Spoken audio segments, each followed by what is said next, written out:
Bien-aimés dans le Seigneur, chers frères et sœurs, Shalom, que la paix du Seigneur notre Dieu, l'amour de Jésus-Christ et la communication du Saint-Esprit soient avec vous là où vous avez la grâce de nous joindre encore une fois de plus sur la Bible, une page, un mot, un programme de la mission d'intercession et d'évangélisation et d'intercession pour l'accomplissement des promesses. Aujourd'hui, nous allons nous retrouver autour du deuxième pilier qui sous-tend ces ministères, c'est la prière. Un instrument très efficace dont la MEAP utilise comme, je voulais dire, un instrument que la MEAP utilise en vue de l'accomplissement de cet objectif que nous voulons tous ensemble avec vous accomplir ou achever, c'est de l'accomplissement des promesses. Merci de nous joindre ce jour. Donc encore une fois, avant de commencer, avant d'aller en profondeur de notre sujet d'aujourd'hui, la même chose que je voudrais vous rappeler encore, de vous abonner massivement à ces programmes Mission MEAP Mission TV sur YouTube, et abonnez-vous et cliquez sur la cloche de notification afin que vous soyez notifié chaque fois qu'il y a une vidéo en ligne. Vous pouvez aussi nous suivre sur WhatsApp, sur Facebook, et je voudrais dire sur tous les réseaux sociaux en fait. Prions avant d'aller dans le vif du sujet. Seigneur, nous voulons te rendre grâce, notre Dieu, pour ton amour témoigné envers nous ces jours. Si nous nous retrouvons autour de ces programmes, c'est que toi tu as été fidèle, tu nous as gardés en vie. Nous te sommes très reconnaissants. Merci encore pour ces ministères, oh Dieu, que tu as toi-même institué. C'est une mission que tu nous as confiée, mais toi, en nous confiant cette mission, Seigneur, tu savais nos lacunes, tu savais nos limitations. Voilà pourquoi en ce moment, Seigneur, je voudrais prier que toi, tu puisses nous utiliser encore une fois de plus comme une caisse de résonance qui va essayer de traduire fidèlement ce que tu voudrais communiquer à tes enfants ces jours. Sois au centre de tout ce que ton Saint-Esprit nous inspire, dans le nom puissant et glorieux de Jésus-Christ. Amen. Amen, amen, amen. Merci beaucoup, bien-aimés, d'être avec nous. Aujourd'hui, donc, nous allons aborder le deuxième pilier sur lequel ce ministère, cette mission est assis, c'est-à-dire la prière. Avant d'aller dans le vif, je voulais dire, du sujet, nous allons soutenir ce que nous allons dire aujourd'hui par des passages bibliques. Donc, il y a 2 ou 3 passages bibliques que nous allons lire aujourd'hui. Le premier, c'est dans Deutéronome 4, 29. Deutéronome chapitre 4, le verset 29. Deutéronome, le chapitre 4, le verset 29. Donc, on ne pourra peut-être pas tout lire parce que ça risque de nous prendre trop de temps. Donc, je vais tout simplement rappeler cette histoire. En fait, c'est un avertissement que Moïse donne aux enfants d'Israël après la sortie de l'esclavage de l'Égypte. Moïse avertit déjà les enfants d'Israël et dit, voilà, le Seigneur nous a fait grâce, il nous a sortis de l'Égypte, de l'esclavagisme dans lequel nous nous trouvions. Mais prenez garde de ne pas abandonner ces dieux. Il dit, alors vous chercherez l'Éternel votre Dieu et vous le trouverez si vous tournez vers lui de tout votre cœur, de tout votre être. Dans votre détresse, lorsque tous ces malheurs auront fondu sur vous, dans la suite des temps, vous reviendrez à l'Éternel votre Dieu et vous lui obéirez. Je reprends encore le verset 29, je lis plutôt le chapitre Deutéronome, le chapitre 4. Le verset 29, je lis seulement le verset 29, mais je vous encourage de lire tout le passage, tout le verset avant pour comprendre l'histoire. Donc au verset 29, Moïse prévient les enfants d'Israël en ces termes. Il dit, alors vous chercherez l'Éternel votre Dieu et vous le trouverez. Il donne une condition, si vous vous tournez vers lui de tout votre cœur et de tout votre être. Une autre version dit, si vous les cherchez de tout votre cœur et de tout votre être. Ça, c'est le premier passage. Le deuxième passage, nous allons lire, celui-là, il est un peu beaucoup plus long, dans Jérémie, nous allons lire le livre du prophète Jérémie, le chapitre 29. Et là, je pense qu'il faudrait qu'on lise. Je vous recommanderai de lire à partir du verset 4. Voici ce que déclare le Seigneur. Là, cette histoire ici, c'est les enfants d'Israël. Rappelez-vous, Moïse il les a mis en garde en disant, voilà ce qui arrive. Et d'ailleurs, l'histoire, s'il faut le présenter tel qu'il s'est passé, c'est que, comme vous le savez, vous et moi, Moïse, finalement, n'est pas arrivé à la terre promise. Parce qu'il s'est fait que, alors qu'il allait à chercher la face de Dieu sur la montagne, le peuple d'Israël sont restés derrière, ils se sont essuyés. Et l'Éternel s'est fâché contre Moïse, et parce que Moïse était énervé, il a cassé la table de loi, de la table de recommandation de l'Éternel. Et vous savez l'histoire, finalement l'Éternel a décidé que Moïse ne devait pas en fait mettre ses pieds à la terre promise. Mais Moïse, avant, sachant qu'il va mourir, il a averti le peuple d'Israël que vous et moi nous représentons. Je voudrais que toutes les fois que nous serons parler autour de la Bible, chaque fois qu'on parle d'Israël, il faut le remplacer par votre nom.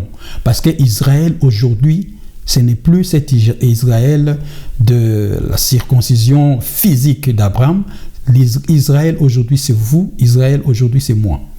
Donc là c'est un avertissement que Moïse avait déjà 1400 ans avant l'arrivée de Jésus-Christ, averti à toi et à moi, donc à Israël, que sachez que le jour où vous vous détournerez de l'Éternel, votre Dieu, et qu'il vous châtiera. Et lorsqu'il vous châtiera, voici ce que vous devez faire. Cherchez sa face, revenez en lui dans la prière de tout votre cœur, et l'Éternel s'approchera de vous, et l'Éternel vous exaucera.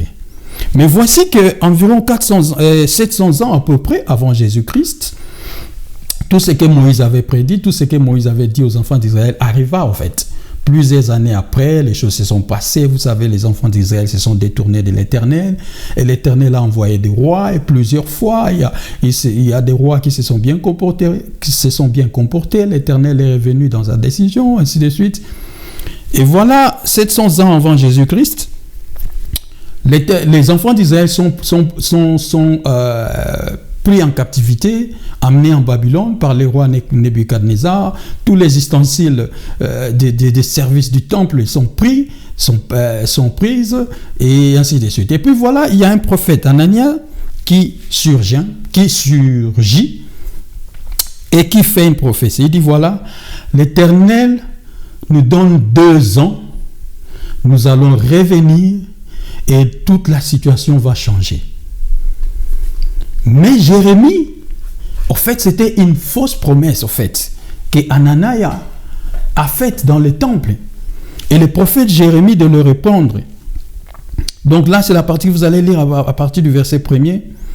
Je lis seulement quelque chose, je vais lire en sautant parce que je ne saurais pas tout lire, mais je voudrais que vous compreniez l'histoire. À partir du verset, je lis à partir du verset. Voici ce que déclare le Seigneur des armées, dit Ananias, Dieu d'Israël, à tous les exilés que je fais déporter de Jérusalem à Babylone. Je saute et je vais au verset 7, non plutôt au verset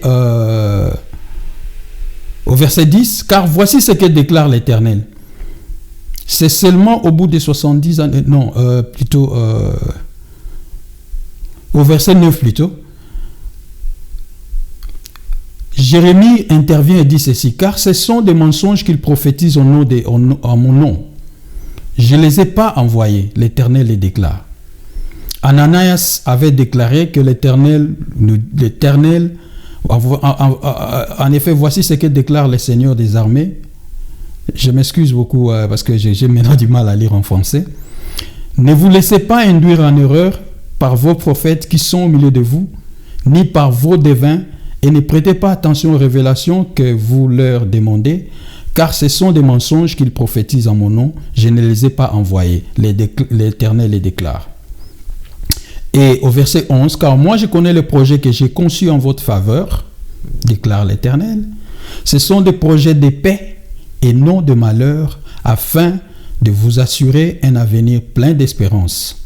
Alors vous m'invoquerez, vous viendrez m'adresser vos prières et je vous exaucerai.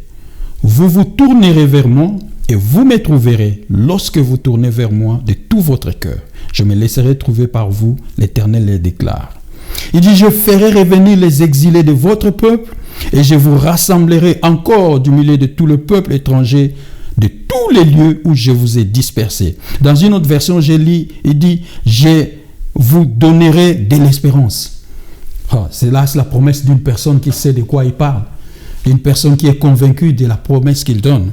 Et là, c'est l'Éternel des armées. Retenez, nous allons revenir sur ces deux passages. Pourquoi j'ai donné ces deux passages? Le premier passage, c'est une promesse ferme que Moïse rappelle aux enfants d'Israël. Il dit, « Lorsque vous cherchez l'Éternel de tout votre cœur, au travers de la prière, de toute votre âme, l'Éternel se fera voir et se laissera trouver par vous. » Et plusieurs années après, 700 ans avant Jésus-Christ, tout ce que Moïse a dit s'accomplit. Et l'Éternel dit, la seule façon que vous pouvez me voir, c'est lorsque vous me cherchez de tout votre cœur. Nous parlons de la prière comme un instrument pour aboutir à l'accomplissement des promesses. La prière qui est le deuxième pilier sur lequel la mission d'intercession, d'évangélisation s'appuie afin d'aboutir à l'accomplissement des promesses. Très important la prière. Oui, la prière, toujours la prière et encore la prière. Je vais encore faire un tout petit rappel ou comment éclaircir les choses un peu sur ce qu'est une promesse. J'avais planifié de parler de promesses à la fin, mais le Saint-Esprit m'inspire différemment. J'ai l'impression que je veux, au fur et à mesure qu'on avance, parler de tous ces piliers, au lieu d'aller pilier par pilier, parce que finalement, des choses me viennent en tête que je dois parler. Parlons d'abord de la promesse. C'est quoi une promesse? C'est très important que nous comprenions des choses, que nous parlons, de sorte que je sois sûr que nous sommes en train de parler le même langage, que nous disons la même chose. Une promesse, beaucoup de commentateurs de la Bible, beaucoup d'étudiants de la Bible aussi, disent qu'une promesse, c'est une alliance. C'est donc un contrat ou un engagement, au fait, entre deux groupes ou entre deux personnes. Mais c'est que le bénéficiaire, disons, celui qui bénéficie de la promesse, bénéficie de tous les aspects positifs de cette promesse, ou encore de ces contrats. Donc, une promesse, c'est une alliance. Quand on dit une alliance ou un contrat, c'est-à-dire qu'il y a des termes. Un contrat est toujours assorti des termes ou des conditions. Et quand on parle dans le cas de Dieu, dans le cas de la Bible, si vous voulez, une promesse, dans le cas de Dieu, c'est aussi une prophétie, et dont seul l'homme qui est fidèle peut voir l'accomplissement, peut en voir l'accomplissement. Donc, dans le cas de Dieu, lorsque Dieu fait une promesse, il n'y a que celui qui reste fidèle à Dieu qui peut voir l'accomplissement de cette promesse. Et la seule façon qu'on peut le faire, parce qu'en fait, une chose que je dois aussi préciser à ce point, parce qu'il faudrait qu'on soit clair, Dieu donne sa parole. Très souvent, les gens disent que finalement, la Bible se contredit. Comment Dieu ceci? Dieu dit ne tuez pas, mais c'est le même Dieu encore qui dit il faut tuer.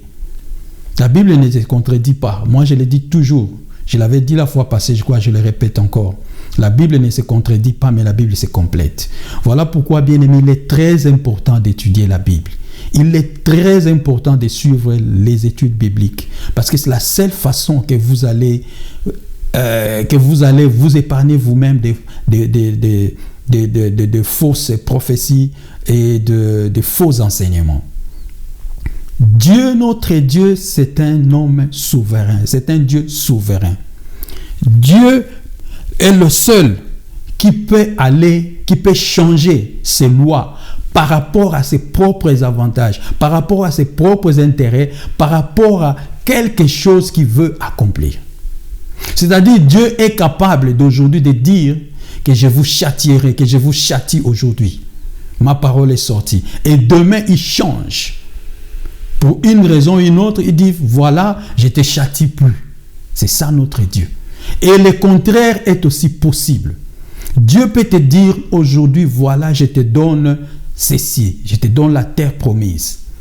Et après-demain, pour une raison ou pour une autre, il change. Il dit finalement, tu ne vas plus arriver à la terre promise. C'est le cas de Moïse. Donc, il faut faire très attention. C'est comme ça, lorsque la promesse ou la prophétie est sortie, moi j'insiste toujours, à partir du moment où la promesse est sortie jusqu'à son accomplissement, c'est toute une vie. C'est tout un temps, c'est toute une période dont la longueur ou la durée dépend de toi et dépend de moi. Moi, toi et moi, nous pouvons soit raccourcir le temps d'attente de la promesse ou de la prophétie ou l'éloigner davantage par rapport à notre comportement par rapport à Dieu ou par rapport à ce que nous faisons du premier pilier de la MEAP qui est la parole de Dieu. Lorsqu'on parle de la promesse, et comme nous avons vu, nous avons vu la fois passée, Dieu ne se détourne jamais de sa promesse. Le psalmiste disait que moi je m'attache à ta parole, à tes promesses, parce que je sais que rien au monde ne pourra empêcher la promesse de Dieu de s'accomplir dans ma vie. Et c'est quelque chose que je vais répéter aujourd'hui à une personne, à une sœur, à un frère, qui est en train d'attendre la promesse de Dieu depuis un certain temps. La promesse de Dieu s'accomplit toujours. Rien ni personne au monde ne peut stopper, ne peut empêcher l'accomplissement de la promesse de Dieu dans ta vie. La longueur, la durée du temps que tu auras à attendre entre maintenant et le moment où l'accomplissement de la promesse dépend de toi et de moi. Et aujourd'hui, nous sommes en train de voir la prière, un instrument très efficace qui permet l'accomplissement des promesses de Dieu. Le psalmiste le disait dans le psaume 105, vous allez le lire aussi, le verset 8. L'Éternel, c'est une personne qui se souvient toujours de son alliance ou de la parole qu'il donne. Sa parole, quand il sort, cela demeure de génération en génération et ça s'accomplit toujours. Mais toi et moi, nous étions étrangers aux promesses de Dieu.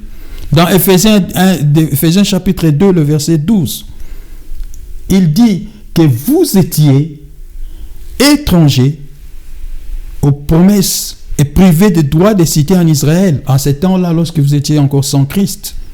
Vous et moi, tous, on était étrangers aux alliances et la promesse, sans espérance et sans Dieu. Mais maintenant, avec Jésus-Christ, vous qui autrefois étiez loin, vous êtes devenus proches. Et le sang de Jésus-Christ vous rapproche davantage du Père. Voyons un peu pourquoi on doit prier. Pourquoi la promesse doit être un moyen pour laquelle... Pourquoi la prière doit être un moyen pour lequel nous arriverons à l'accomplissement de la promesse? C'est quoi la prière? Pourquoi la prière? La prière, nous avons parlé la fois passée, nous avons dit que Dieu parle d'une manière ou d'une autre. Nous avons cité différentes manières de parler de Dieu. Dieu parle par des songes, par des visions. Dieu parle par des personnes interposées, par des prophètes. Dieu parle par des concours de circonstances, mais nous avons insisté que Dieu parlait aussi au travers de sa parole. Et c'est par la prière que nous communiquons avec Dieu. Nous parlons à Dieu et Dieu répond. Dieu nous parle par la prière. La prière, deuxièmement, c'est un moyen par lequel nous forçons Dieu à changer, à modifier ses lois ou à modifier ses décrets par rapport à nous ou par rapport à nous ou par rapport à moi. La prière, c'est une façon de forcer la main de Dieu à faire quelque chose. La prière, c'est un instrument que Dieu lui-même utilise pour, en fait, changer un peu ce qu'il a dit. C'est-à-dire l'exaucement de prière. C'est le moyen par lequel Dieu utilise pour changer certaines prescrits qu'il avait dit avant. Certaines paroles qui sont sorties de sa bouche. Parce que Dieu est souverain. Je le répète encore. Il y a quelque chose, il t'a dit que tu l'auras demain. Mon fils, sort demain, tu auras ceci. Mais il peut arriver demain que tu ne l'as pas. Parce que quelque chose s'est passé entre le moment où Dieu avait fait cette promesse et le demain. Quelque chose se passe, finalement, Dieu dit non, je ne vais pas donner ceci à mon fils. Si je le lui donne aujourd'hui, voilà ce qui va arriver.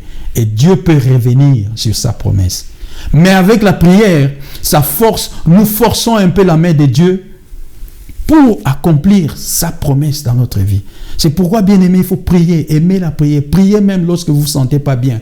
Priez lorsque vous vous sentez fatigué. Priez lorsque vous avez l'impression que vous êtes attaqué. Priez lorsque tout va bien. Priez lorsque rien ne va. Jésus-Christ parlant aux ses disciples lorsqu'il les a envoyés en mission. Les 12 reviennent, la Bible dit auprès de Christ et dit, Seigneur, c'était merveilleux. Nous sommes allés, mais tu sais quoi? Nous avons chassé les démons, les esprits nous respectent. Nous avons guéri les malades, mais c'était fantastique. Mais plus tard, ce même disciple, alors que Jésus les envoie, il y a une femme qui avait un enfant qui était malade, pris d'épilepsie. Les disciples ont tenté, n'ont pas pu. Et la femme est venue se plaindre, enfin une façon de se plaindre auprès de Christ. Elle dit, mais comment tes disciples sont venus, je les ai priés de prier pour mon fils, mais ils n'ont pas pu. Et Jésus a tendu la main et il guérit cet enfant. Alors après, les disciples étaient étonnés, ils disent, mais comment? Nous avons fait ça dans le passé. Mais qu'est-ce qui s'est fait le fois passé? Mais qu'est-ce qui s'est fait que cette fois-ci on n'a pas pu? On n'a pas pu chasser ces démons. Qu'est-ce qui s'est passé? Alors Jésus-Christ de leur dire, vous savez, il y a ces démons qui ne quittent que par une intense prière, que par de jeûne. Donc c'est pour vous montrer l'importance de la prière dans la lutte, dans cette lutte perpétuelle dans laquelle nous nous trouvons, ou dans l'accomplissement des promesses de Dieu.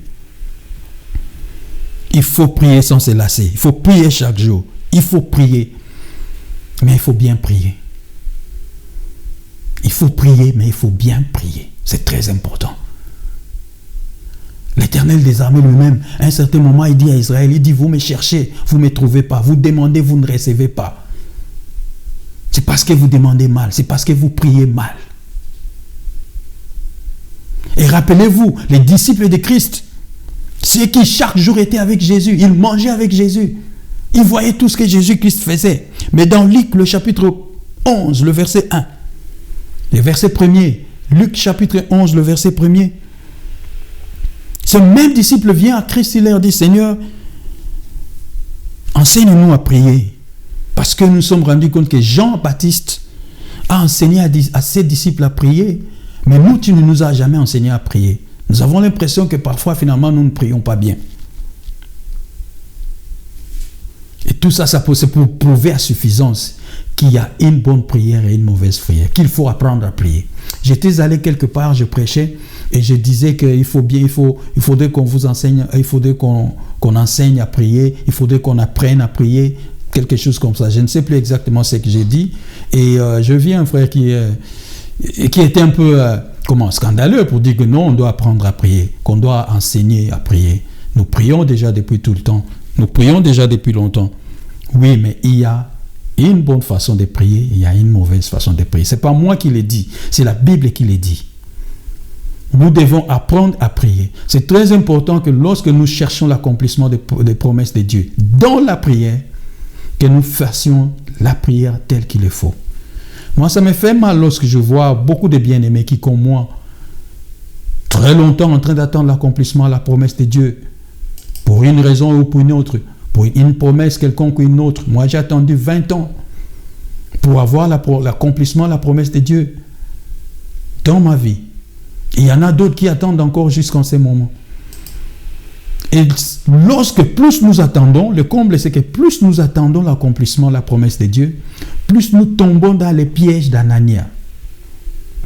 Plus nous tombons dans le piège de ces prophètes qui viennent nous prophétiser, nous promettre les beaux jours, viennent nous promettre le miel. C'est vrai. C'est vrai que le Seigneur veut que nous puissions arriver la promesse, la volonté de Dieu, c'est que nous puissions prospérer à tous égards. Mais il y a un temps pour chaque chose. Nous devons savoir attendre le temps de Dieu.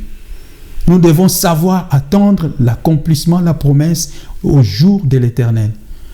Finalement, qu'est-ce qui est important? Qu'est-ce que nous voulons?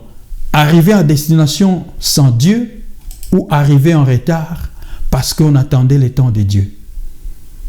Il y a une tendance ce jour-ci, certains les appellent ça courte joie ou bonne vie, courte vie. C'est-à-dire les gens qui sont prêts à carrément sacrifier toute une vie, leur vie sur cette terre, pour avoir un succès éphémère, pour avoir le bonheur éphémère, compromettant ainsi même leur salut, la vie éternelle. Jérémie revient avec Anania et dit non, c'est pas ce que l'Éternel a dit. C'est pas dans 2 ans que l'Éternel a dit qu'il va ramener tous les captifs de Babylone. C'est pas dans 2 ans. Voici ce que l'Éternel dit. L'Éternel dit, cherchez-moi d'abord. Vous devez me chercher de tout votre cœur. Je dois sentir que vous me cherchez de tout votre cœur. Et c'est en ce moment-là seulement vous me verrez. Vous me chercherez et vous me trouverez. C'est parce que moi, l'Éternel, je me laisserai trouver. C'est pas parce que vous l'aurez fait comme il faut, mais c'est parce que moi, je me laisserai trouver. Rentrons un peu dans cette histoire de bonnes prières et mauvaises prières. Je ne sais pas si c'est comme ça qu'il faut les présenter. Lorsqu'on était encore jeune à l'aumônerie protestante de l'université de Kinshasa, Pepeikin, nous avions des séries d'enseignements qu'on faisait chaque fois avant les cultes. On appelait ça UNIPAV, Université de la Parole Vivante. Ça passait 45 minutes avant le début du culte. Et moi, je me rappelle, au cours d'une séance de l'Université de la Parole Vivante, avec le vieux Sita Luemba, le patriarche, le pasteur Sita Luemba nous a dit ceci, lorsqu'il essayait de nous enseigner sur ce qu'est une bonne prière et une mauvaise prière. Il dit, voici ceci, 3 femmes vont prier pour un même sujet. Avant d'arriver à celui-là, laissez-moi vous donner d'abord l'exemple de ce que nous avons vécu ici en Angleterre. Et il y a 3 exemples. Le premier, je commence par donner celui dont un aîné dans la foi, le pasteur Freddy Massa nous a raconté. Il dit, il y avait une prière d'intercession des sœurs à l'église. C'était en fait une veillée.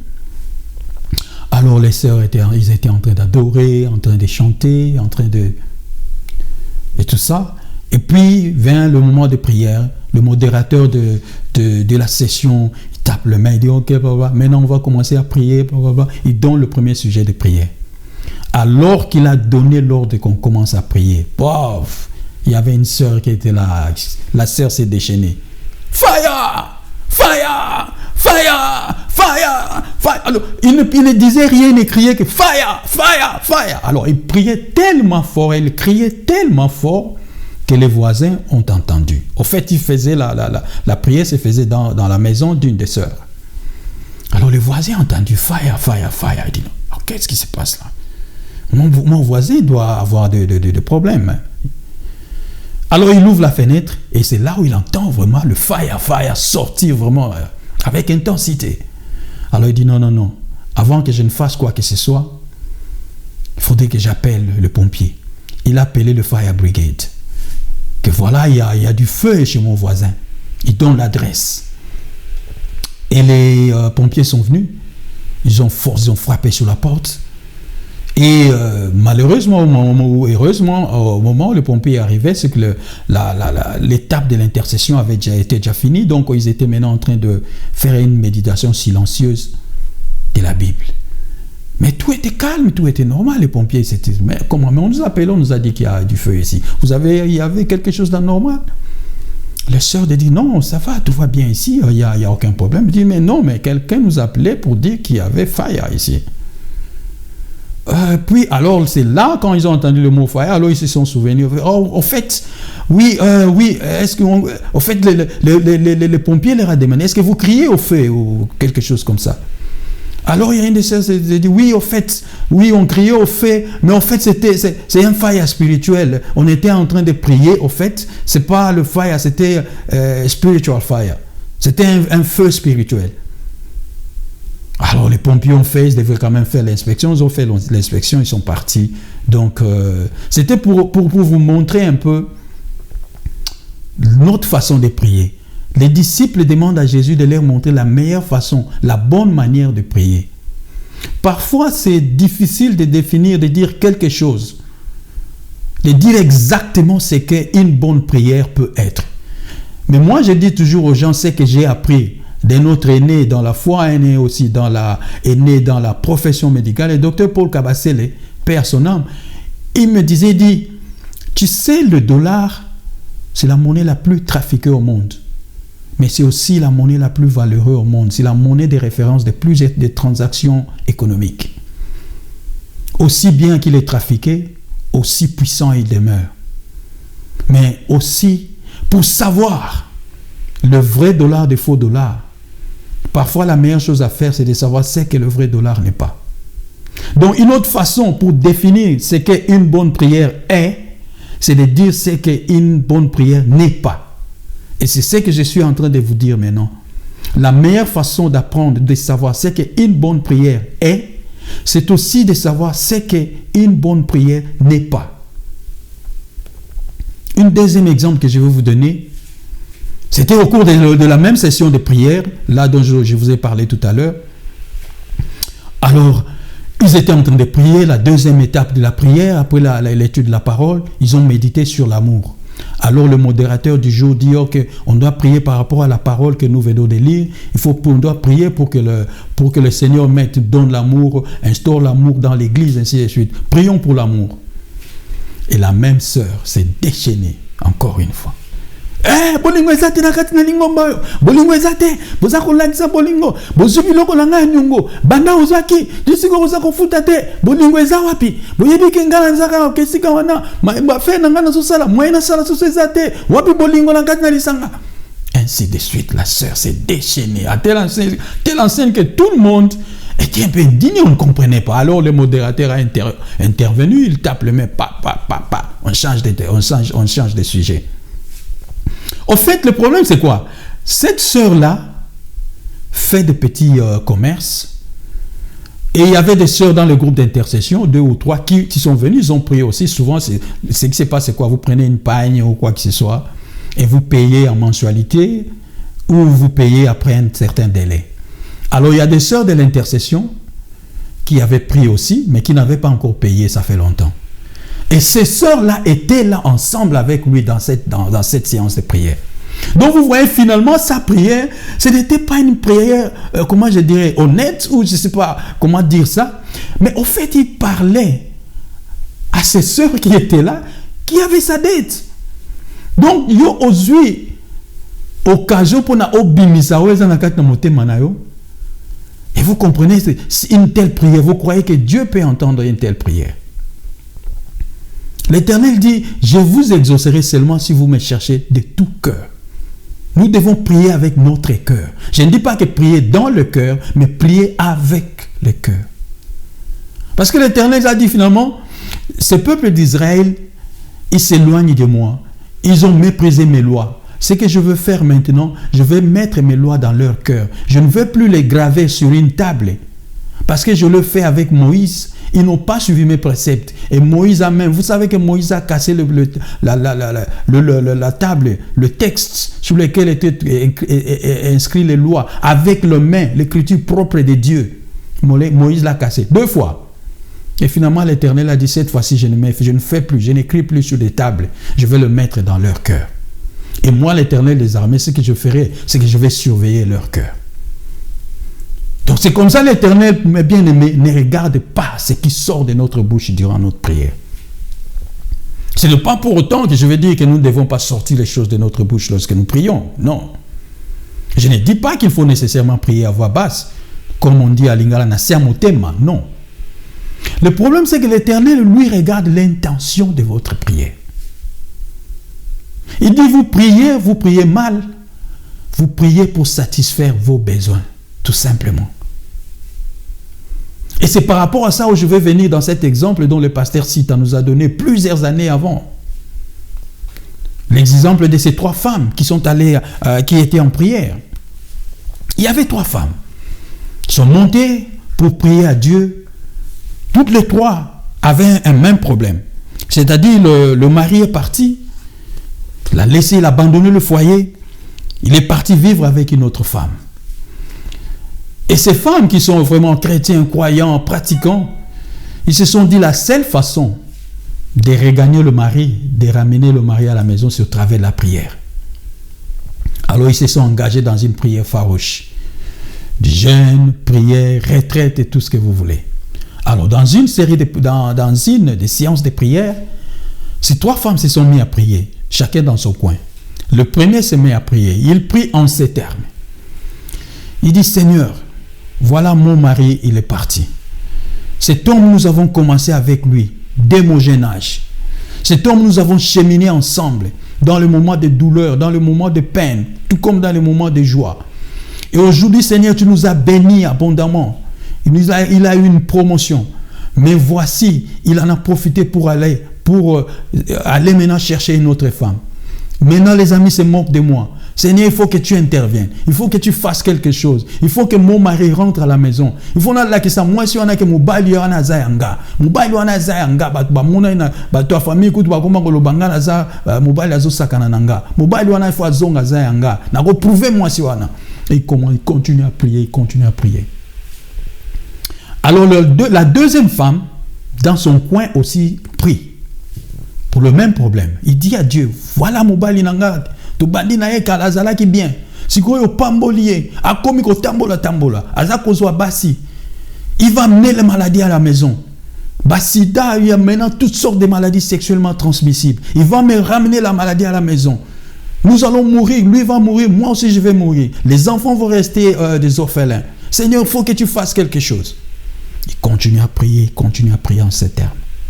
Alors le pasteur donne l'exemple de la 3e femme, qui aussi dans son coin est en train de prier, tous avaient le même problème. Il dit, Seigneur, voici cet homme que tu m'as donné depuis ma jeunesse. Nous avons cheminé ensemble avec lui. Nous avons, dans les bons moments comme dans le malheur, nous sommes restés attachés à toi. Nous étions fidèles avec toi. Mais maintenant, tu nous as bénis. Il est parti. Son comportement ne te plaît pas. Ces comportements-là, ce n'est pas ce que toi, tu nous as enseigné. Seigneur, ramène cet homme à la maison.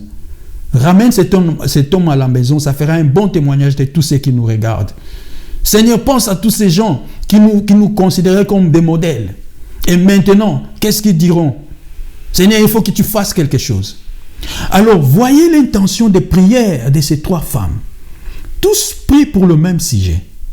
Mais quels sont les mobiles? Quels sont l'intérêt? Quel est l'intérêt derrière cette prière?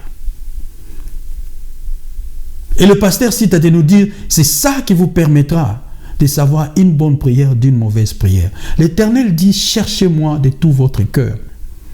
Mais priez, il dit, vous me cherchez, vous ne me trouvez pas, parce que vous priez mal, juste pour satisfaire vos désirs.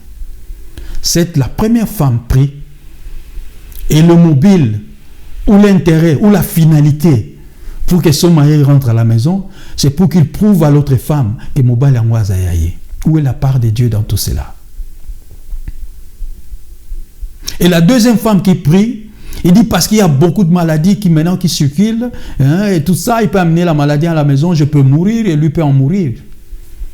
Donc ta prière, tu veux que cet homme rentre à la maison, tout simplement parce que tu ne veux pas mourir. Et la troisième femme qui prie, il dit c'est parce que ces comportements-là ne font pas la gloire de Dieu. Seigneur, il faut que tu fasses quelque chose. Parce que ces comportements ne te glorifient pas. Jésus-Christ a enseigné à ses disciples, lorsqu'ils ils ont posé la question, ils ont fait une requête au Christ, il dit Seigneur, apprends-nous à prier. Et Jésus-Christ de leur apprendre à prier. Et c'est là où je vais venir sur peut-être ce qu'une bonne prière peut être. Je ne vous dis pas comment prier, c'est-à-dire je ne vous donne pas le parole que vous devez mettre dans votre prière parce que ça dépend des circonstances.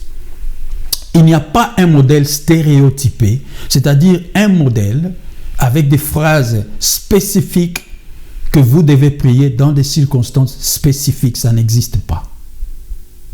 C'est comme ça Christ lui-même, quand il a enseigné à ses disciples comment prier, il ne leur a pas donné des phrases qu'il faut utiliser tout le temps lorsque vous priez. Il dit, vous pouvez prier comme ceci. C'est dans Luc, le chapitre 11, je crois. C'est un passage que nous savons très bien.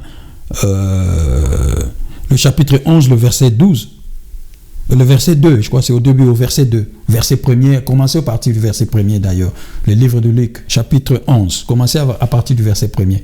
Jésus-Christ leur dit, lorsque vous priez, vous pouvez prier comme ceci. Et il commence à donner cette prière que nous tous nous connaissons, que nous récitons souvent. Notre Père qui es aux cieux, que ton nom soit sanctifié, que ton règne vienne, et que ta volonté soit faite sur la terre comme au ciel. Et lorsque vous voyez, lorsque vous analysez, lorsque vous étudiez cette prière de Christ, vous allez vous rendre compte que toute la première partie, je crois peut-être 60% de l'introduction de cette prière, ce n'est constitué que de l'adoration, la louange et adoration à Dieu. Jésus-Christ dit, lorsque vous priez, cherchez d'abord la gloire de Dieu. Lorsque vous vous mettez dans votre prière, bien-aimé, cherche d'abord la gloire de Dieu. Cherche d'abord à entrer dans la présence de Dieu. La gloire de Dieu, c'est la présence de Dieu. Et ce modèle de prière de Jésus-Christ, vous verrez qu'il est exactement le modèle de la vision du tabernacle, du temple que Dieu a donné à Moïse. C'est-à-dire le parvis, les lieux saints et les lieux très saints. Le parvis, c'est là où nous louons Dieu. C'est là où il y a tout le monde. C'est là où il y a tout. La Bible dit que tout ce qui respire loue l'Éternel. Et c'est dans le parvis qu'on fait la louange à l'Éternel. C'est l'introduction. C'est là où n'importe qui, où on a les catalogués, tous les kita, ponaye, tout ce que vous voulez, c'est dans le parvis. Là, on loue l'Éternel. Et lorsqu'on passe dans le lieu saint, c'est là où on se sanctifie. Nous allons progressivement, nous avons quitté le parvis. Nous allons dans les lieux saints. Progressivement, on cherche la sanctification avant d'entrer dans le lieu très saint. Vous savez, à l'époque des souverains sacrificateurs, il y avait seul le souverain sacrificateur qui entrait dans les lieux très saints. Tous se limitaient au lieu saint. Et le souverain sacrificateur entrait une fois pour offrir des offrandes, pour offrir des sacrifices et pour demander la grâce de Dieu sur tout le peuple. C'est le souverain sacrificateur qui avait le droit de demander, d'implorer la grâce de Dieu. Il amenait des sacrifices qu'on devrait immoler à Dieu. Et d'ailleurs, le souverain sacrificateur, lorsqu'il entrait, on accrochait une corde à sa ceinture. Il y a un commentateur de la Bible que j'ai lu, il a dit on accrochait, on ceinturait le souverain sacrificateur de cette corde qui allait dans les lieux saints, qui sortait dans les lieux saints, et les gens devaient tirer cette corde. Et les souverains sacrificateurs, lorsqu'on tirait la corde de dehors, les souverains sacrificateurs devaient réagir en tirant aussi la corde. Comme ça, les gens qui sont dehors sentent qu'il est à l'intérieur, il est encore vivant parce qu'il a pu tirer la corde. Et lorsqu'on tirait la corde et que le souverain ne réagissait pas, on se disait sûrement quelque chose de mal lui est arrivé et c'est sûrement qu'il est mort. Puisqu'on ne pouvait pas entrer dans le lieu très saint pour aller sortir le corps du souverain sacrificateur qui en était mort, on tirait seulement la corde et on sortait le corps. Mais avec Jésus-Christ, la Bible nous dit, ce jour-là sur la croix à Golgotha, lorsqu'il a rendu l'âme, le voile du temple fendu en deux, l'accès nous a été donné dans les lieux très saints.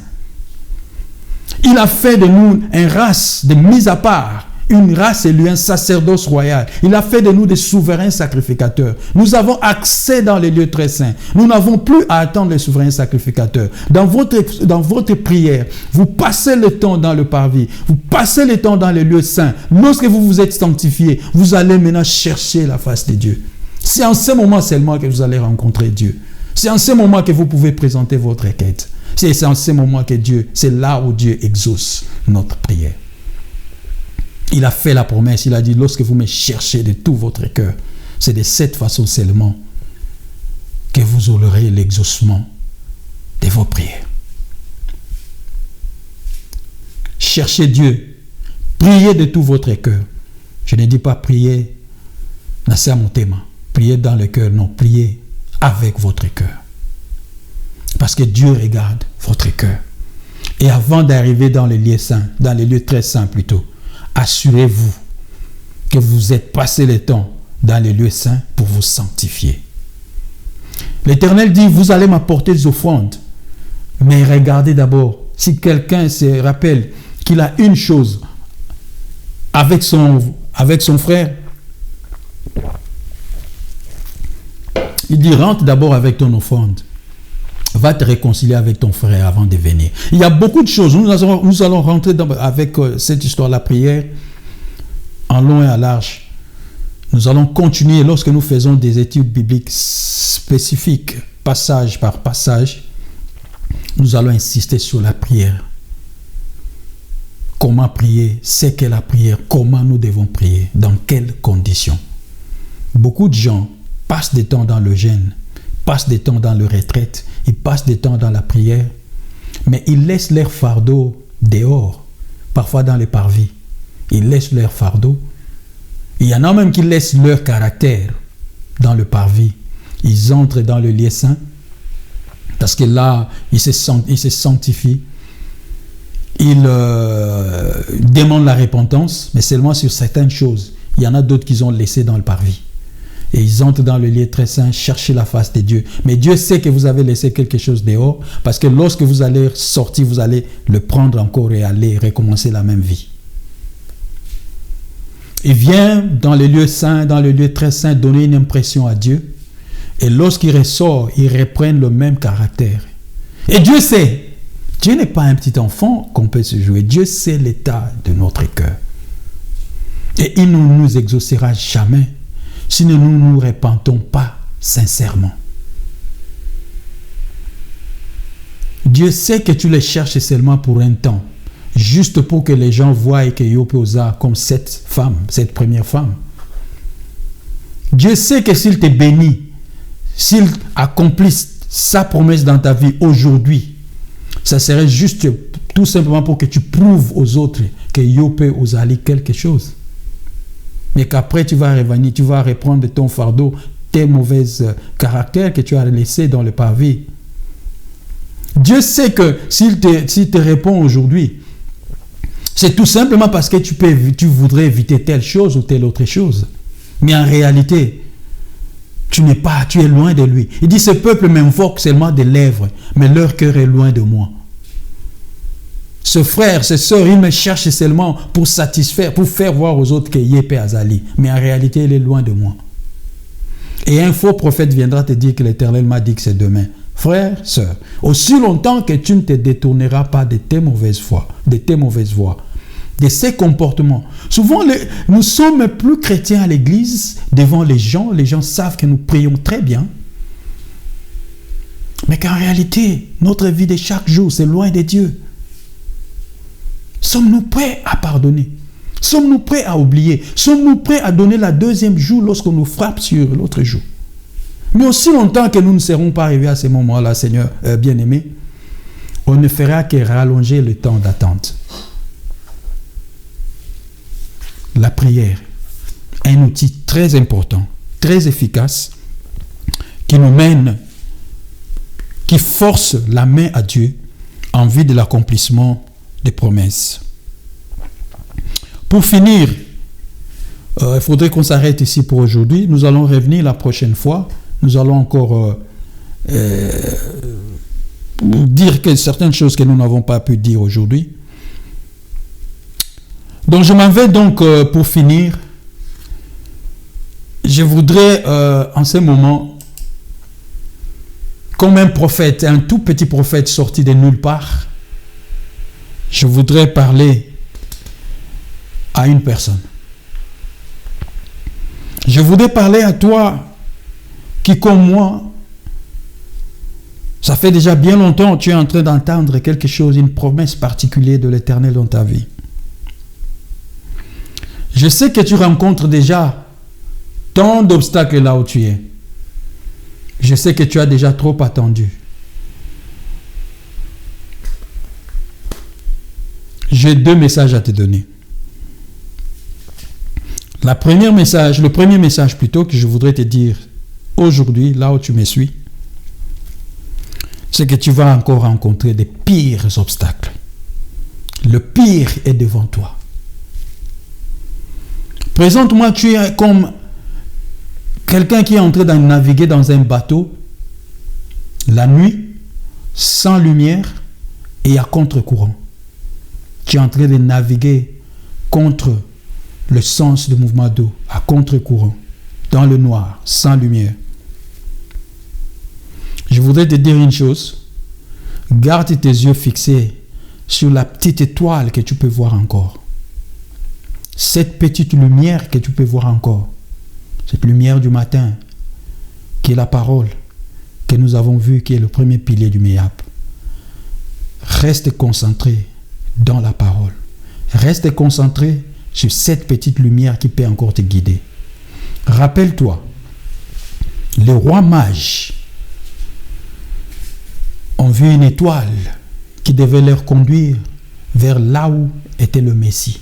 Celui qui devait amener le salut en Israël. Celui de qui venait le salut d'Israël. Tout le monde autour d'eux, personne ne voyait cette lumière. Même pas Hérode. Parce que Hérode les a interrogés, vous allez où? Il dit, nous sommes en train de suivre cette étoile qui nous conduit vers là où est le Messie. Hérode ne voyait pas cette étoile. Sinon, il serait parti lui-même et allait tuer le Messie. Parce que c'était un danger pour lui. Il dit, comme moi, je ne peux pas voir cette étoile, vous allez alors. Continuez à suivre cette étoile et lorsque vous rencontrez le Messie, vous revenez. La même chose avec toi. Tous ceux qui sont autour de toi, personne ne voit cette étoile. Il n'y a que toi. La parole que l'Éternel t'a donnée, c'est toi seul qui l'as entendue. Reste accroché à la parole. La Bible dit, vaste, large est le chemin qui conduit à la perdition. Et beaucoup de gens suivent ce chemin. Mais étroit et périlleux est ce chemin qui conduit au salut. C'est le chemin sur lequel tu te trouves.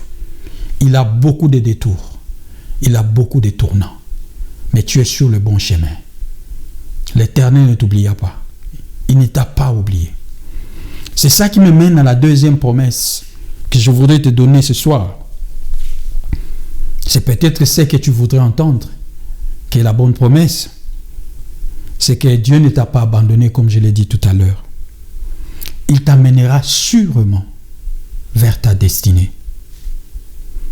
Il a dit qu'il sera toujours à tes côtés. Il ne te laissera ni ne t'abandonnera. Il y aura des vagues et marées, mais garde espérance, parce que Christ a vaincu toutes ces choses. Tu es sur le bon chemin, que personne ne te détourne sur ces chemins que tu as déjà depuis longtemps suivi. Tu as tant patienté, tu as supporté toutes les peines. Juste un peu de temps. Juste un pas et tu arriveras à ta destinée. Que la parole de Dieu, ces piliers du MEAP, le premier pilier du MEAP que nous avons étudié, reste le seul guide ou le gouvernail qui va te guider dans ces bateaux dans lesquels tu te trouves. Et quand tu auras des marées, quand tu auras des vents, quand tu auras des torrents, tu resteras accroché à la parole de Dieu qui sera ton soutien. Juste un pas et tu es arrivé en destination. Nous allons prier. Là où tu es, il se pourrait que tu sois en train de nous suivre dans un bus. Il se pourrait que tu sois à la maison chez toi. Il se pourrait que tu sois en train de suivre sur un écran de télévision. Et une chose, je te demande, quel que soit l'endroit où tu es, nous pouvons nous connecter ensemble. Tu fermes tes yeux là où tu es. Laisse-toi conduire par le Saint-Esprit. Laisse-toi aller. Laisse-toi conduire par le Saint-Esprit. Parce que l'Éternel des armées, il a dit, ma main n'est pas courte pour soutenir de loin. Mais c'est vos péchés, c'est votre cœur. C'est la dureté de votre cœur qui m'empêche d'agir. Éternel de Dieu, Éternel des armées, nous voulons te rendre compte, notre Dieu. Nous voulons te rendre grâce Nous voulons te bénir, nous voulons t'exalter, nous voulons te magnifier en ces moments, ô Seigneur, pour ta parole qui est sortie en ces jours, pour des promesses que tu as faites, et pour ce que tu nous rassures, que ta parole ne rentre jamais dans ta bouche sans avoir accompli la mission pour laquelle elle est sortie. Tu dis tout comme la pluie, quand il descend, c'est pour arroser les sols. C'est ainsi est pour ta parole. Tu as sorti ta parole pour ma sœur. Tu as sorti ta parole pour mon frère. Ils sont restés, ils se sont accrochés à cette parole. Ils ont cru en toi. Parce que tu as dit que tu ne mentiras jamais. Parce qu'ils croient que personne ne pourra jamais empêcher l'accomplissement de ces promesses dans leur vie. Seigneur, souviens-toi de la promesse que tu as faite à Abraham. Souviens-toi de la promesse que tu as faite à Jacob. Souviens-toi de la promesse que tu as faite à ma sœur et à mon frère. Ils sont dans des situations diverses. Il y en a qui se retrouvent maintenant, qui est maintenant à l'hôpital. Il n'a même pas d'argent pour payer le médicament. Et il y en a dont on a dit que la situation est critique, plus rien à faire. Les médecins sont arrivés au bout. Ils ne peuvent plus rien faire. Mais c'est sur toi que nous comptons. Nous avons repassé en revue, Seigneur, ce que tu as fait au Christ. Nulle part nous avons vu où une maladie a résisté à ta parole. Seigneur, ça fait longtemps qu'il est en train d'attendre la réponse à cette lettre qu'il a introduite, cette demande qu'il a faite. Seigneur, ils se sont retrouvés, elle se retrouve maintenant seule avec les enfants parce que le mari est parti. Il t'a plu, ô Éternel des armées, de rappeler l'âme du mari ou de la mère. Pense à ces orphelins. Pense à ces enfants qui sont maintenant seuls, sans père. La Bible me dit que c'est toi le père des orphelins, c'est toi le mari des veuves. Ô Dieu, sois le mari, sois le père de ces enfants. Merci ô Dieu pour cette femme qui attend encore au Seigneur la progéniture. Ça fait longtemps au Seigneur qu'elle est en train d'attendre. Mais elle a cru à la parole qui a dit qu'il n'est jamais tard avec l'Éternel des armées. Qu'un jour, 1000 ans, un jour devant toi, c'est comme 1000 ans devant les hommes. Seigneur, étends ta main, qui n'est pas courte pour soutenir de loin. Je prie pour toutes ces sœurs qui nous suivent, pour tous ces frères qui nous suivent. Seigneur, afin que ta main repose et que ta bénédiction repose sur chacun de nous, au nom de Jésus. Merci au Dieu pour les merveilles que tu vas faire. Merci pour les témoignages qui vont sortir. Merci Seigneur pour ce que lorsque nous allons nous retrouver, tu seras encore avec nous. Et nous allons te célébrer au travers de nos chants et louanges et des témoignages pour ce que tu auras fait pendant ces temps. Au nom de Jésus-Christ. Amen. Merci beaucoup, bien-aimés. Merci pour votre patience. Merci pour ce temps que nous avons passé.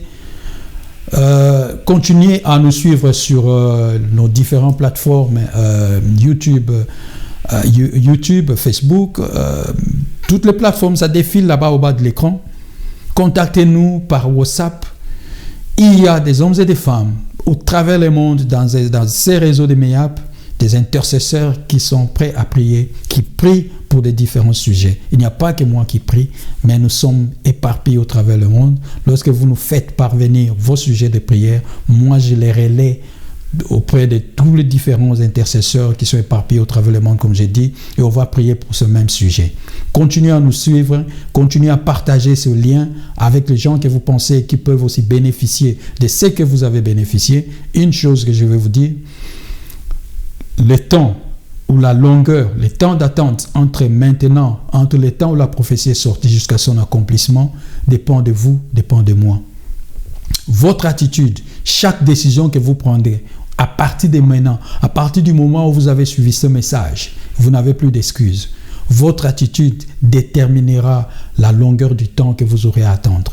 La promesse est sortie, la prophétie est sortie, mais son accomplissement dépendra de vous et dépendra de moi. Restons ensemble dans l'union des prières et le Seigneur fera de merveilles. Merci beaucoup d'avoir suivi ce programme et voyons-nous encore plus tard. Restez branchés, vous saurez lorsque une vidéo sera en ligne et vous le saurez. Merci. Que le Seigneur vous bénisse là où vous êtes. Bye bye. Bye bye.